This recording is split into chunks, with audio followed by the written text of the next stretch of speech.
ગુજરાત પર સર્જાયેલા ડીપ ડિપ્રેશનને પગલે રાજ્યમાં ભારેથી અતિભારે વરસાદ જોવા મળી રહ્યો છે અને ખાસ કરીને જે પ્રકારે હવામાન વિભાગે આગાહી કરી હતી કે સૌરાષ્ટ્ર અને કચ્છમાં ભારેથી અતિભારે વરસાદ વરસી શકે છે અને એ સ્થિતિને જોતા કચ્છમાં અલગ અલગ જગ્યાએ વરસાદ જે છે તે જોવા મળી રહ્યો છે અને વરસાદી પાણી જે છે અનેક એવા વિસ્તારો જે છે તે જળબંબાકાર બન્યા છે। ન્યૂઝ 18 ગુજરાતીની ટીમ હાલ માંડવી પહોંચી છે અને આપ આ જે દ્રશ્ય જોઈ શકો છો એ દ્રશ્ય છે ભુજથી માંડવી તરફ આવતા જે હાઈવેનું અને માંડવીના જે પ્રવેશ જે છે ત્યાં જ હાઈવે પર આ પ્રકારે પાણી ભરાયા છે અને વાહન ચાલકો જે છે તે અટવાઈ રહ્યા છે, રાહદારીઓ છે તે અટવાઈ રહ્યા છે।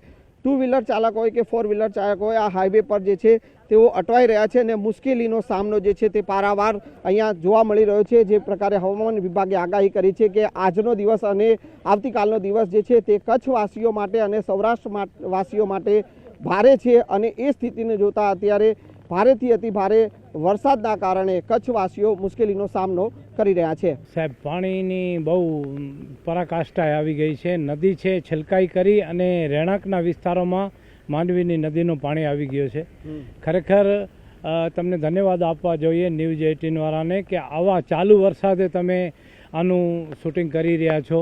બધી લોકોની વેદના છે એ તંત્ર સુધી પહોંચાડી રહ્યા છો। અત્યારે જો આ રહેણાંકનો વિસ્તાર છે અમારો માંડવીનો નીલકંઠનગર વિસ્તાર, અહીંયા કમર સુધી પાણી, નદીના પાણી આ બાજુ આવી ગયા છે। લોકોના ઘરમાં પાણી ભરાઈ ગયા છે, આવાગમન બધું રોકાઈ ગયું છે અને રાતના તો પવન પણ બહુ જોરથી લાગ્યો હતો એટલે પવનના લીધે પણ ઘણા ઝાડ પડી ગયા છે, રોડ બ્લોક જેવી ઘણી સમસ્યાઓ છે ને પાણી તો અત્યારે બહુ જ છે। હાઈવે બંધ થઈ ગયો છે, બિલકુલ બિલકુલ હાઈવે આખો નલિયાવાળો હાઈવે, અહીંયાથી ભુજવાળો હાઈવે, આજુ આ પાણી સામે વહી રહ્યો છે એમાંથી ગાડીઓ સામે ઊભી છે એટલે હાઈવે બંધ થઈ ગયો છે ને નલિયા બાજુ પણ હાઈવે જે સ્વામિનારાયણ મંદિરને છે અહીંયા કમરસામાં પાણી છે એટલે બધું અત્યારે કોઈ પણ કોમ્યુનિકેશન બધું ખોરવાઈ ગયું છે।